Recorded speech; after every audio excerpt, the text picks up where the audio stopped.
Howdy folks, hope you're all having a good one, and welcome back to World of Warships with Rear Admiral Jingles, where today, in this Tier 10 standard battle, oh yes, standard, not domination, that's unusual, here on the hotspot map, we have FlimsyLunchTray in the Soviet Tier 10 cruiser, the Moskva.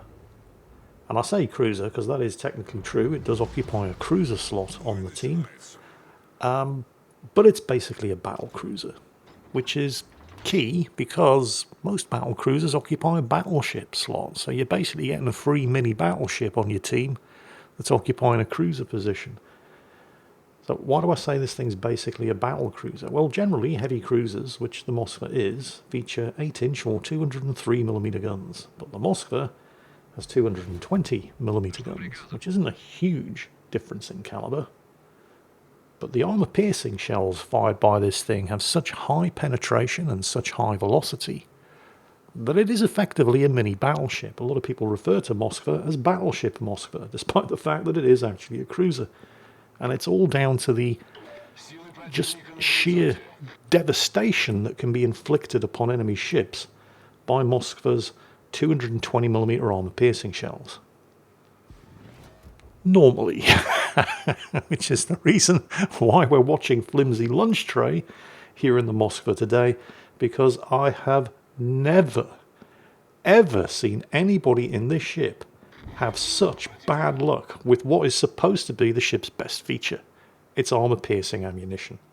It's not just the guns and the armour-piercing shells, though. I mean, there are other reasons why people refer to this as Battleship Moskva. It's got the hit points of a Tier 8 battleship. It's got a huge health pool for a cruiser.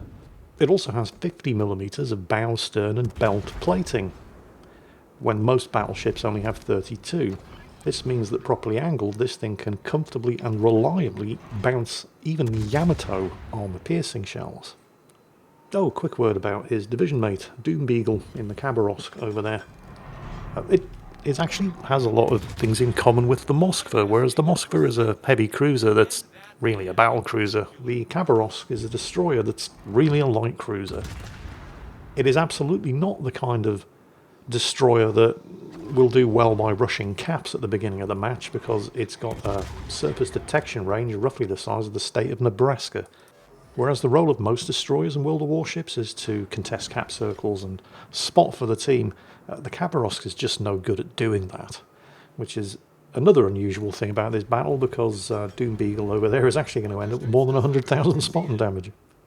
Well, technically, I suppose, getting spotted because your stealth is terrible and attracting fire because you're a destroyer who's been spotted is oh, hang on a second. Oh, switching to the armour-piercing broadside Petropavlovsk. Sort of. Almost. No, yeah, still, more or less. He's angling in slightly, shots out. Look at this, 6 220mm guns. Nothing! Okay, he wasn't given broadside anymore, and the length of time that it took FlimsyLunchTray to switch to the armour-piercing shells, the Petro did. Oh, he's turning around and giving broadside from the other side now, no problem. Armour-piercing, 6 220mm armour-piercing shells out. Nothing! Yeah. Hopefully this isn't a sign of things to come. Spoiler, it is. Right, unfortunately those aren't going anywhere. I mean, you know, good news, bad news. He clearly took cover behind the spit of land up there on the island in order to not get torpedoed by the obvious destroyer in the extremely angry smoke screen that was up ahead. But that, of course, here's the problem. This island is not actually providing any cover for him. It should, but there's clearly a destroyer over to the right who's keeping him spotted. Yep, and here come the torpedoes. And he's also getting focused by the enemy carrier. See, the enemy ships are so far away that they can easily lob shells over the island, and he was so close that he couldn't do the same in return. He's managed to dodge the airdrop torpedoes, but I'm pretty sure he's going to eat one of, yeah, the destroyer torpedoes. See, this is one of the downsides of the Moskva. It is huge. Its AA is terrible. Oh, broadside Schlieffen. Badly armoured battlecruiser.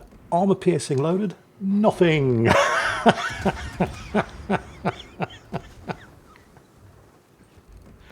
I think we're beginning to see a pattern developing here. He's got better armour than the Schlieffen. What is going on here?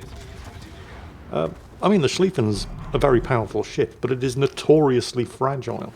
These are precisely the circumstances where the Moskva's armor piercing should be absolutely wrecking phases. But it's just not happening. He's getting so desperate now, he's being forced to switch to the high explosive. And the high explosive ammunition on this thing is really bad.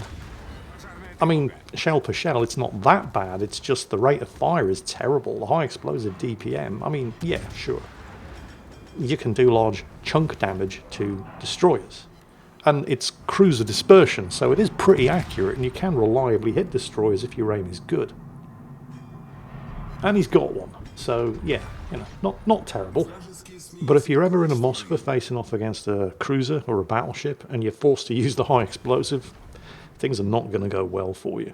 The strengths of this ship definitely lie in the sheer devastation, the wrecking of faces that is supposed to be capable of being inflicted upon your targets by the 220mm armour piercing. And despite taking cover in this cove here, he still took one of those torpedoes, which is very unfortunate because now he's got basically no health left. So we've talked about the strengths of the ship, none of which appear to be working particularly well today. The 220mm armour piercing shells, the huge hit point pool, comparable to a tier 8 battleship, most of which he doesn't have anymore. How about the downsides? Because there are plenty. We mentioned the terrible anti-aircraft defences, which do have a very, very long range, but it's got so few actual anti-aircraft guns that a couple of high explosive shells will basically deplete all of your anti-aircraft firepower. It's also a huge target with a terrible turning circle, making you particularly vulnerable to air attack, and also making it very difficult to dodge torpedoes launched by destroyers or enemy cruisers. Well, just torpedoes in general. Obviously there are battle cruisers and battleships in this game that have torpedoes. Moskva is not one of them. Surely this is going to be a kill. Nope. 6 shots fired, very accurate, 5 hits, all of them bounced. Against a broadside Schlieffen of, I mean, that thing only has, what, 25, 27mm of plating? How is that even possible? It took 3 salvos, one of which was high explosive, he was getting that frustrated, to put the Schlieffen down. Oh, he's got a broadside and Petro to shoot out again. Well, we know how well that worked out last time, don't we? Okay. 2 hits. One, of course, was a ricochet. What the hell's going on? Another 6 shots there. Torpedo protection hit. Well, if at first you don't succeed. Another 6 shots. 1 effective hit out of 3. Another 6 shots. 3 overpens. What the... How can you be getting over-penetrations and ricochets on the same target? You either have the penetration to defeat the armour or you don't. It just... I don't get it. FlimsyLunchTray's like, right, enough of this shit. High explosive. That's when you know a Moskva captain is desperate. When he switches to the high explosive ammunition. And he started a fire. Hey!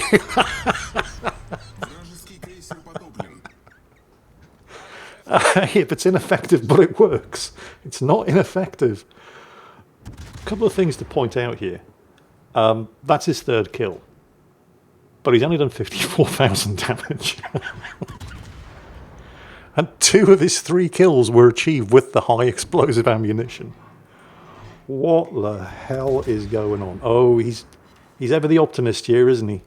I mean, you know, you've got a broadside target to shoot at. You've got these devastating, allegedly armour-piercing shells. Yep. Just overpens on a battleship.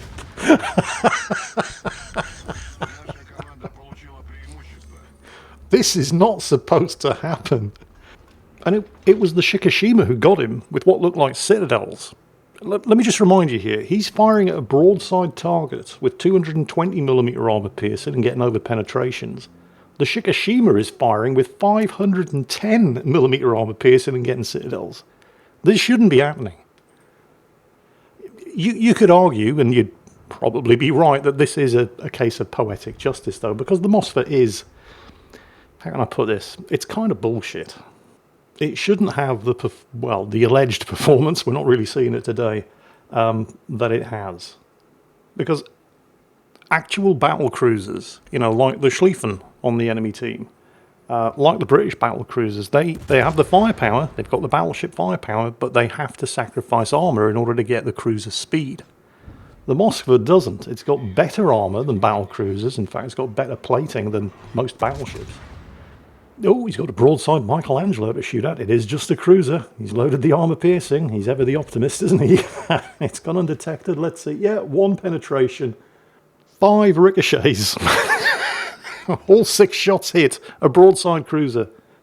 Only 1 was effective. Well, I say it was effective. It only did 500 damage.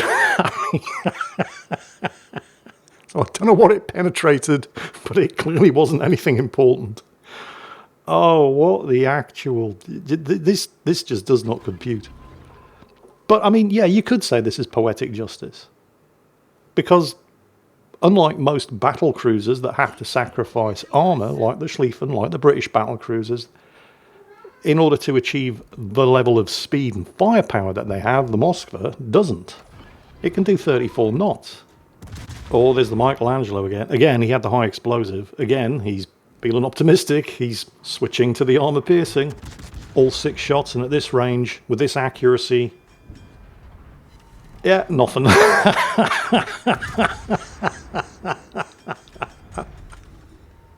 He's back to the high explosive.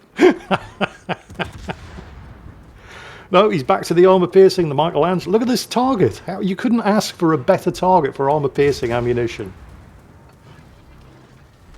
He finally gets it. A single penetration. 4 kills. He's only done 79,000 damage. Oh, and the Midway's going for him. Oh, we're good. We're good. Happen to be facing the right way. Back to the high explosive here. Another enemy destroyer spotted. But yeah, 4 kills, 82,000 damage. I mean, it's not through lack of trying. He's not actually doing anything wrong. It's just the guns don't appear to be working today. And, I mean, I keep getting sidetracked as just, quite frankly, ridiculous things keep happening right in front of me. But yeah, the whole issue of poetic justice. Because the Moskva is bullshit. It basically doesn't have to sacrifice armour in order to achieve the battle cruiser or even arguably battleship levels of destruction it's supposed to be capable of inflicting while still maintaining a just ridiculous top speed. This has got to be it. Yeah, there's the Kraken unleashed. Finally some justice. I mean, this thing has battleship hit points. It has better than battleship armor plating. It's got battleship firepower, allegedly, and it's faster than some destroyers. So perhaps this is just poetic justice. Maybe this is just the Moskva finally getting what it deserves. 2 enemies left, the Midway and the Annapolis. He's going to give the old armour piercing another try. He's got a broadside target to shoot at after all, but well, we know how well that's worked out. There it is, finally. 6 minutes of the battle left. He's finally starting to score citadels against broadside targets. And come on. Okay, it's actually Doombeagle in the Khabarovsk who claims the kill on the Midway, but right after, the Midway gets him with the dive bombers. And the Midway's there in chat, eat shit.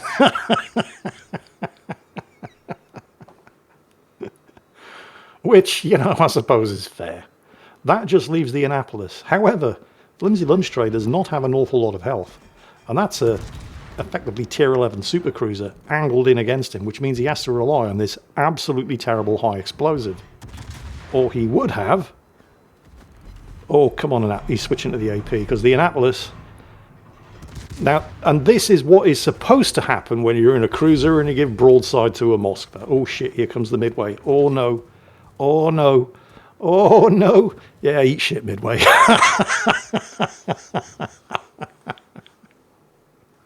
I've never seen anything like this. This is just absurd. This is not what's supposed to happen when you're in a Moskva. But it happened to FlimsyLunchTray.